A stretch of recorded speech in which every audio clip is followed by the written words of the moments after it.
पुरुषोत्तमम। आज थोड़ा सा लेट हो गया।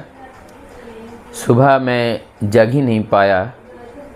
रात में काली पूजा होने के कारण हमारे पास में काली पूजा थी, वहाँ पे रहना था। मैं पूरी रात भर उस काली पूजा के जागरण में भी रहा और वहाँ पर जो ब्राह्मण जो पाठ कर रहे थे, मैं बड़े तन्मयता के साथ उसे सुन रहा था। एक जगह उन्होंने कहा फूल को मस्तक में रखने के लिए, और मस्तक में फूल रख करके उसी ठाकुर से प्रार्थना करने के लिए बताएं कि प्रार्थना है कि हमारा ये फूल ठाकुर ग्रहण करे, हमें इससे लायक बनाएं। अर्थात हम लोगों ने जैसी बातें भगवान श्री कृष्ण से हम लोगों ने सुने हैं कि देवताएं, देवी जितने भी हैं, जहाँ पर भी हम जो कुछ भी करते हैं वो अंततगतवा उस ईश्वर के चरण में ही पहुँचता है। कैसे? श्रेष्ठतम जो पुरुषोत्तम होते हैं उन्हीं के माध्यम से। यहाँ पर एक बात मैं बताऊं, ईश्वर और भगवान दोनों एक, फिर भी दोनों अलग। ईश्वर निराकार सत्ता है, भगवान साकार सत्ता है। तो साकार सत्ता जिनका जन्म हुआ, मृत्यु है, तो ईश्वर कैसे हुआ? वो तो अजन्मा है। तो यहाँ पर वो देह का नष्ट तो होता है, लेकिन उन्हीं के अंदर वो ईश्वरीय सत्ता ज़्यादा विद्यमान रहती हैं।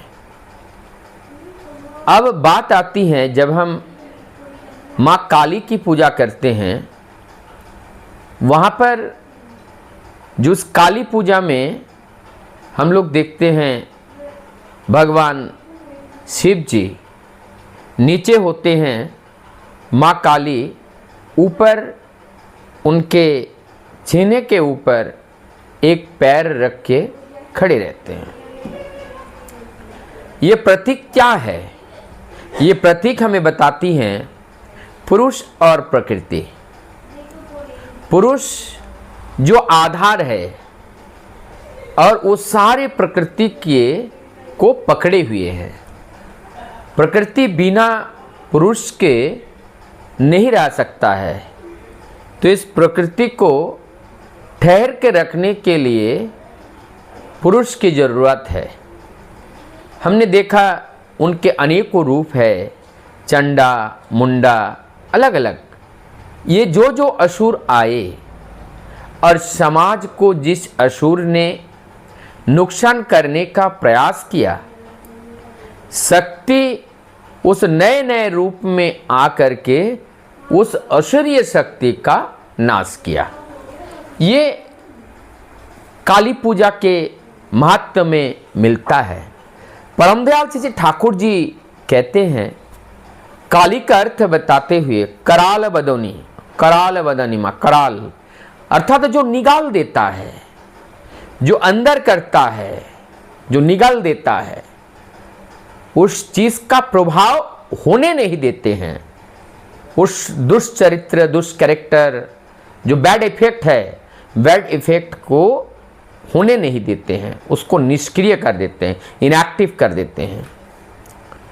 और हाथ में देखते हैं नरमुंडू देखते हैं।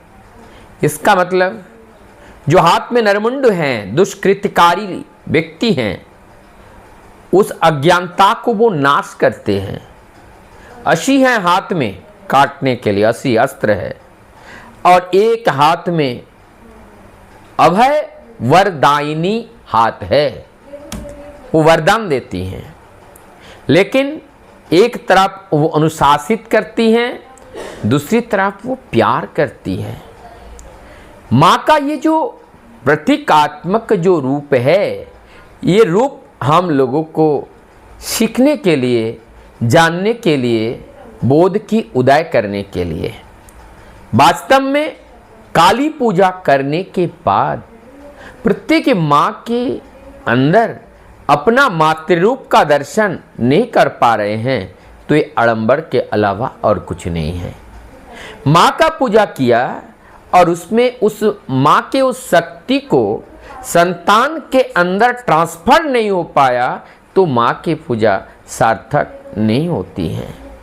वो शक्ति रूपिणी है, अभय वरदायिनी है, और वो शक्ति हमें अर्जित करना है, और जो जो गुणावली है उस गुणावली को हमारे अंदर ट्रांसफर करना है।